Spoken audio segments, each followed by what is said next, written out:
Welcome to the Man-Ology Project podcast. I am your host, Quentin Crumby, and on this channel, we're going to be discussing what true manhood looks like as we understand our value, our identity, and our purpose as men using godly principles. Now let's get to it.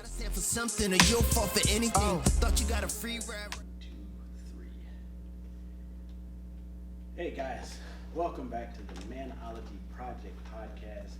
I'm your host, Quentin. I am sitting here with one of the great pastors in the metropolitan Detroit area out in Novi, Michigan, Mr. Pastor Jamie.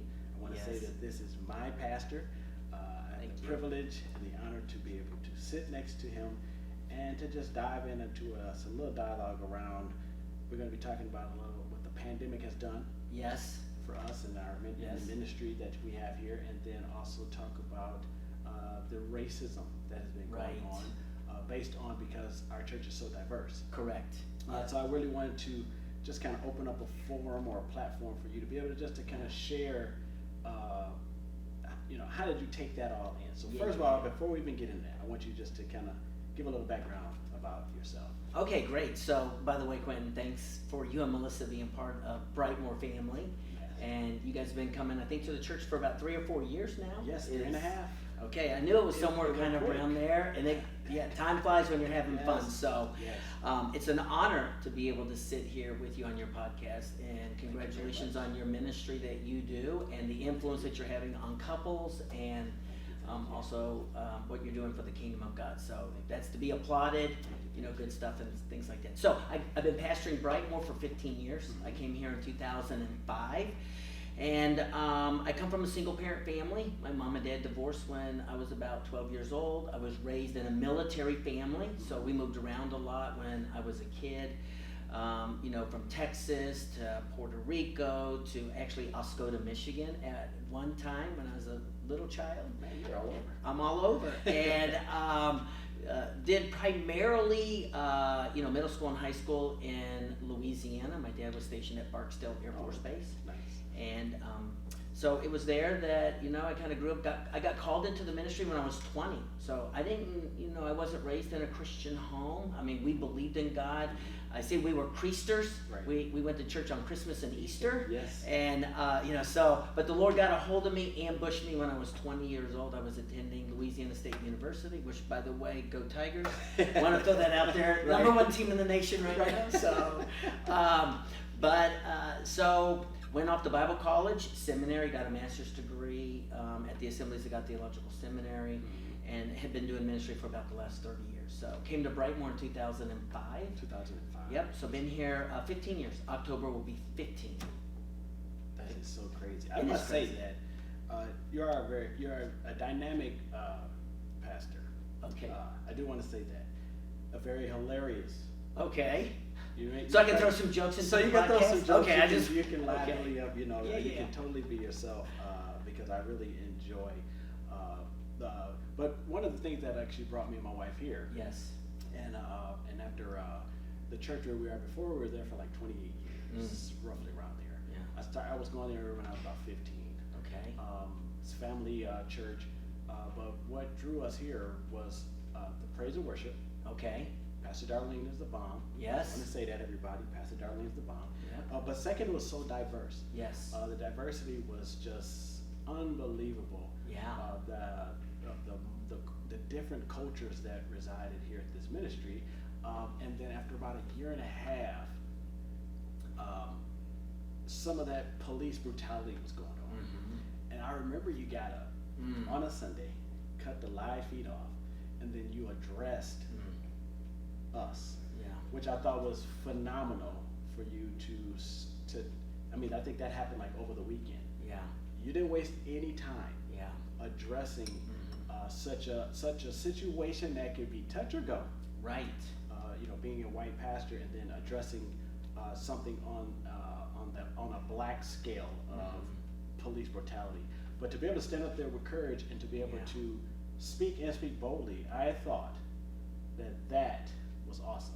I thought that took a lot of courage because a lot of pastors that I've known over the years, they tiptoe around it. So to see you take it on, Yeah.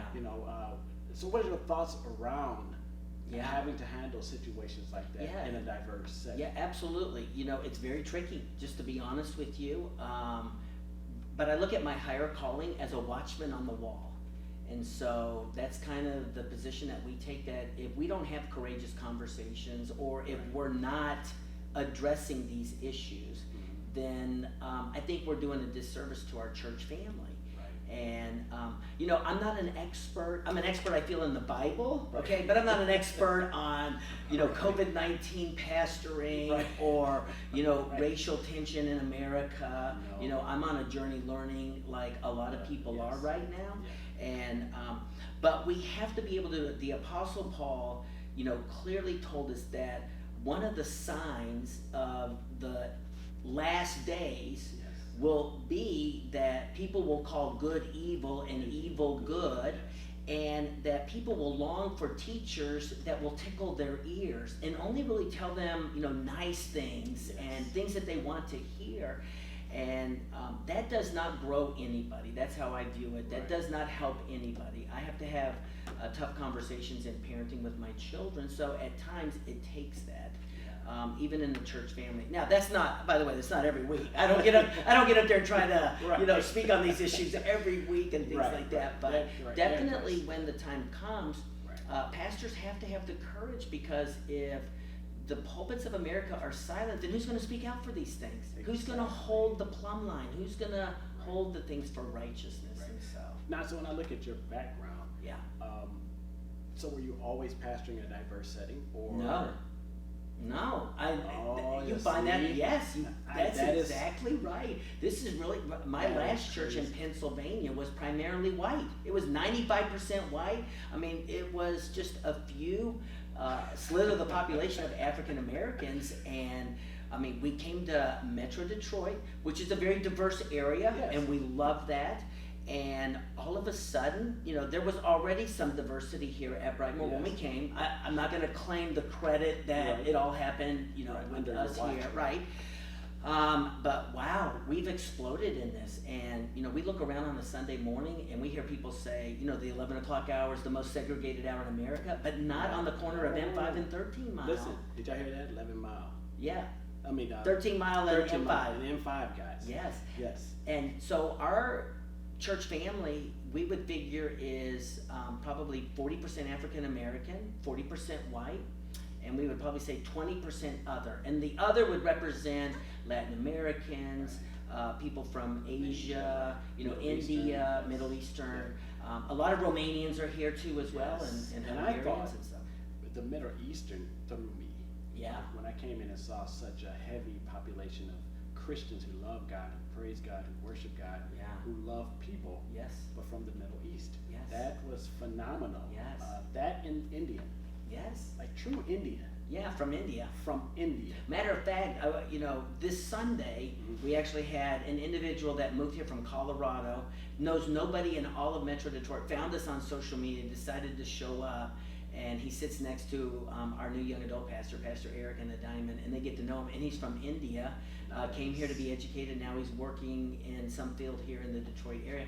But he found us on social media, and I told him about I Am India, which was the last year when we did 5 mission trips, you know, into the nation of India and that.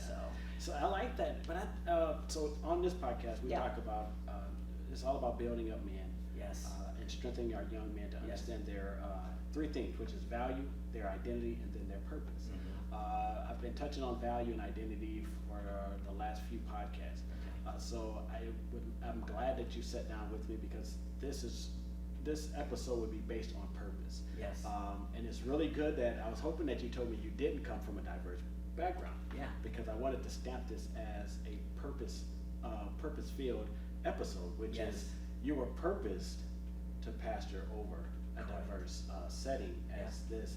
So just kind of walk us through, well, I'll just start with this. So what would you say the state or the position of the church in regards to racism is concerned? And that's at the forefront. And, you know, for a long time, I know one of the things that, as I said, I'm not an expert. I'm learning.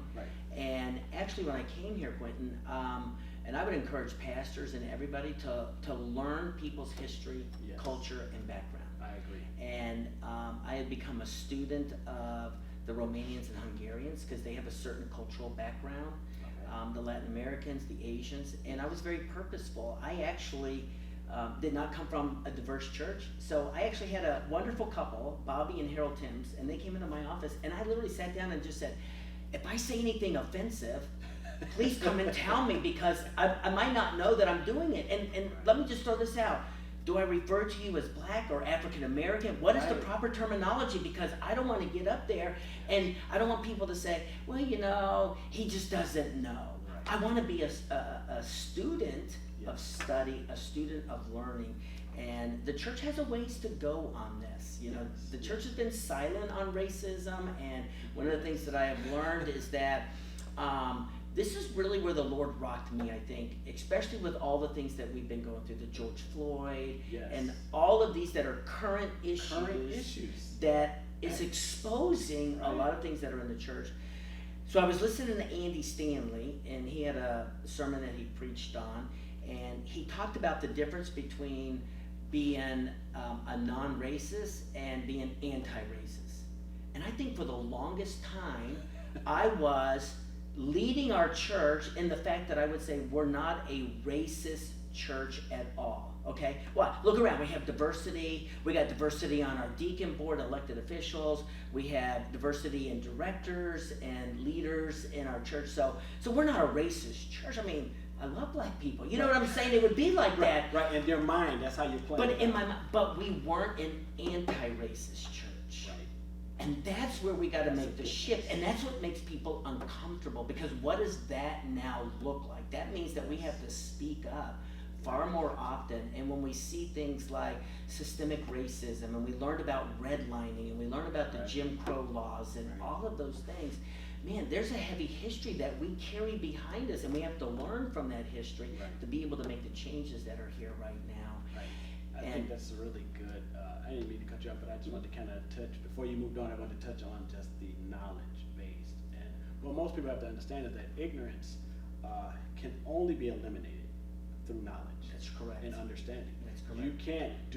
You can march, you can burn a city, that you can do all that, and people will still be ignorant, because ignorance can only be eliminated through knowledge and understanding. So it really, and you know, like you guys saw, that this is why I have him on here, because not only does he address these things, but to be a student, to want to know. Correct. Because if you don't know, that's right.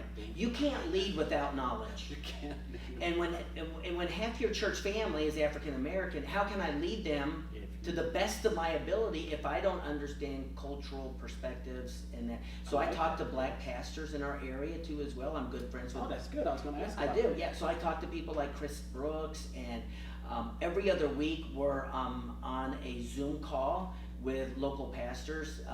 It can range anywhere from about 15 to one time we had 75 on a phone call. That's really that good. was there. And so the local pastors are talking to one another. Like I talk, Edgar Van of Second Ebenezer is on there, and Chris Brooks is on there. I wrote down a couple of people's names that are there. Solomon James is on there. Different ones that I just love. Sonny Smith at Detroit Church. Yeah. And so we're learning from one another, and the churches are talking, and that's a beautiful thing. For the longest time, I don't think we realized we were on the same team.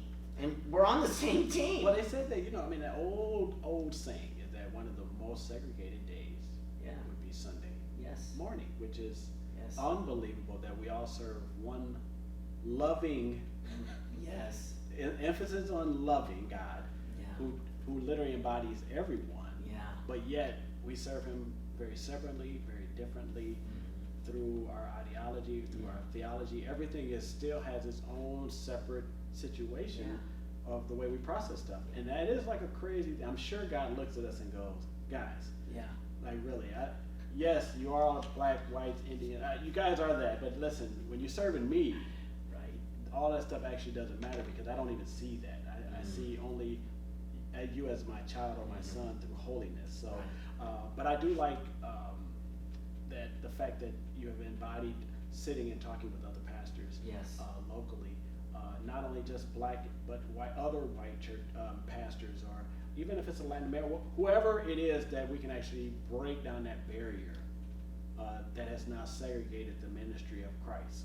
So I do applaud you on that. I'm happy that you said that. That's really good. Yeah, I appreciate that.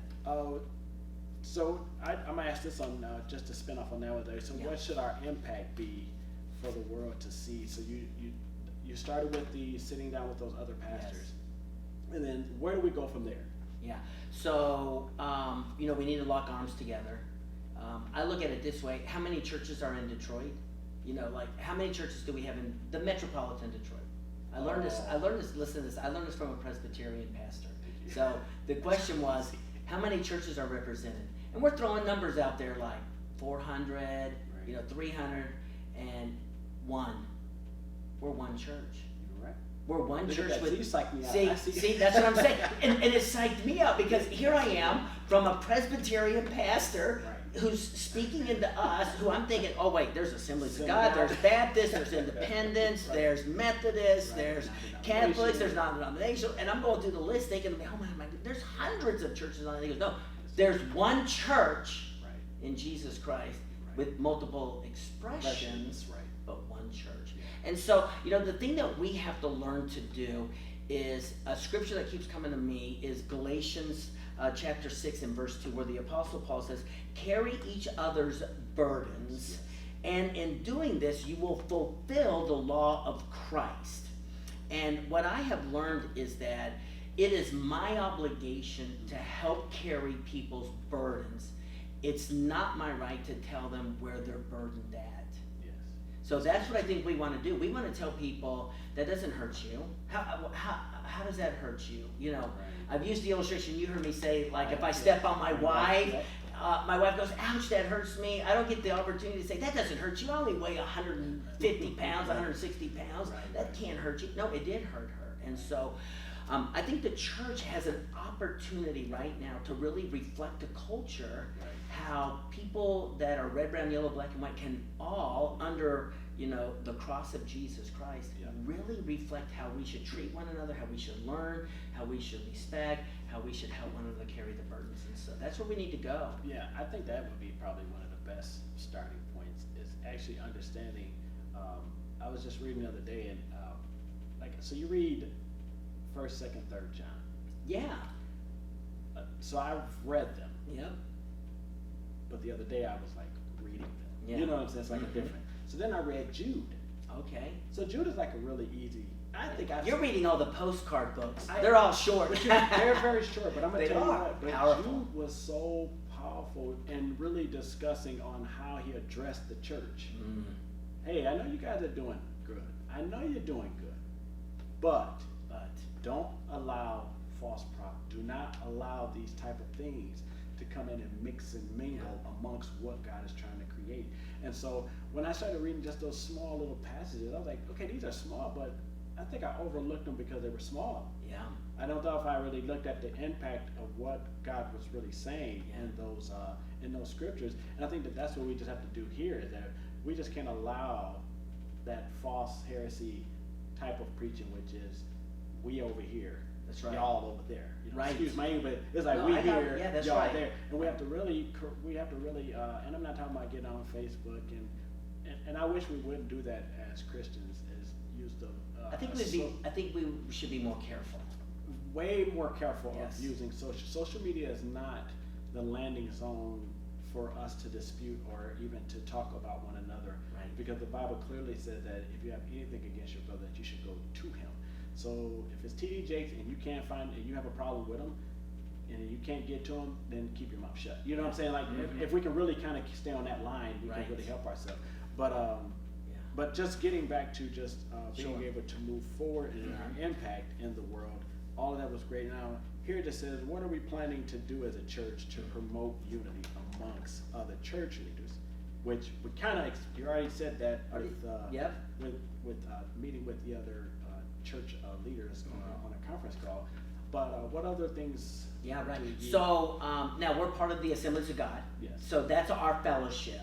So we actually did a Think Lab probably 2 weeks ago. And we were at Brighton Assembly of God. We probably had 150 ministers from our fellowship from the entire state of Michigan. So some of them come from Petoskey or the West Side. and we had a panel discussion about racism. And I had the opportunity to be able to address all of them. See, but I actually had an email. I don't know if I want to say it, but I actually had an email from somebody that said, Pastor, why do we talk about racism? Racism wasn't in the Bible. And I'm like, are you kidding me? I mean, seriously, I'm like reading it and I'm thinking to myself, racism's not in the Bible. Okay, so the church is born in Acts chapter 2 on the day of Pentecost.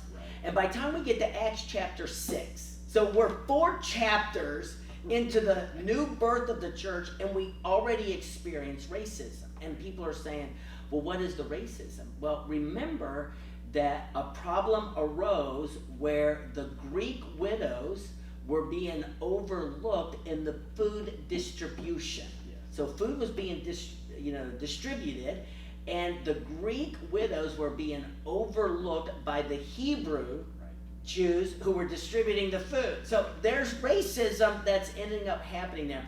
And I told the ministers on that day, if they would have had social media, they would have said hashtag Greek Lives Matter. Exactly. And so they would have done that. And it's very important to see how the early church addressed racism. And when that arose, if you notice quickly, they encompassed a calling of the whole church together. They took it serious. They didn't sweep it under the carpet. And that's what a lot of people want to do right now. It's like, when will this go away? It's not. It's never going. That's what I'm saying. So they called everybody together when they did that. When they came together, I have my Bible in Acts chapter 6, but when they came together, the early church showed solidarity. Right. And what I mean by that is the Greeks and the Hebrews talked to one another. And I've often said, if blacks and whites don't talk to each other, we'll never solve this. It takes both of us to do this. Yeah, that's one of the biggest things. Go ahead. I'm not No. Go ahead. But I was saying that. And then here's where they moved to. So what I saw was, so they said this was where they started appointing deacons. So they said, choose for yourself 7 people and have them be in charge of it. So that's kind of what they did. The apostles said, we need to pray, we need to study God's word, we can't handle food distribution, so choose you 7 men. But here's the deal. If you read Acts chapter 6, the men that they choose, when you read their name, they're all Greek names. So what they did was the early church brought not diversity, but inclusion. And they allowed the Greeks now to handle the food distribution. And so that's where I think the church is missing it. So this is what I've learned. I talked to some African-American members of our church family, and have learned that Brightmore, like one, would say this. He sat right where you're at, actually, when we met.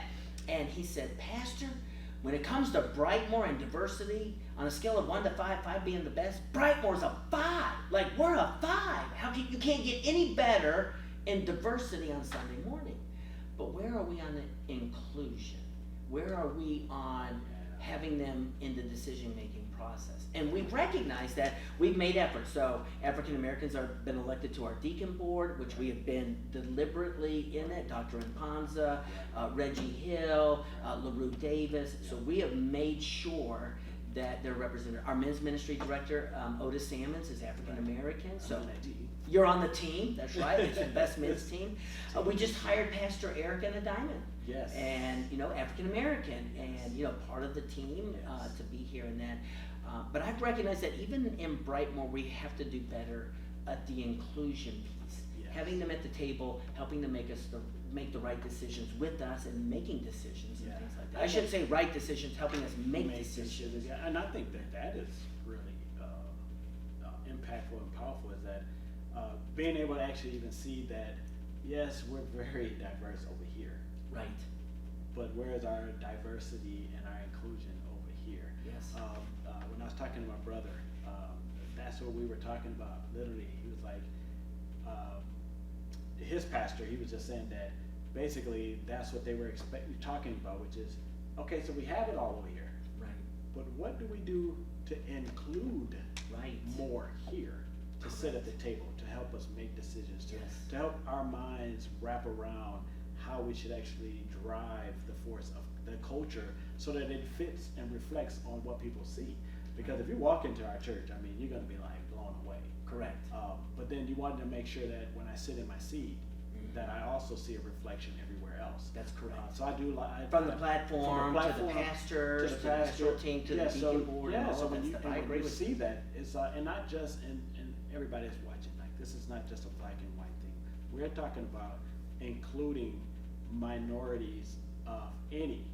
Correct. So if you're an all black church and your minority set base is whites, Latino, figure out how to include them. Figure out how to include them. Figure out Yes. how to put together a plan so that you can tap into the areas of where they live.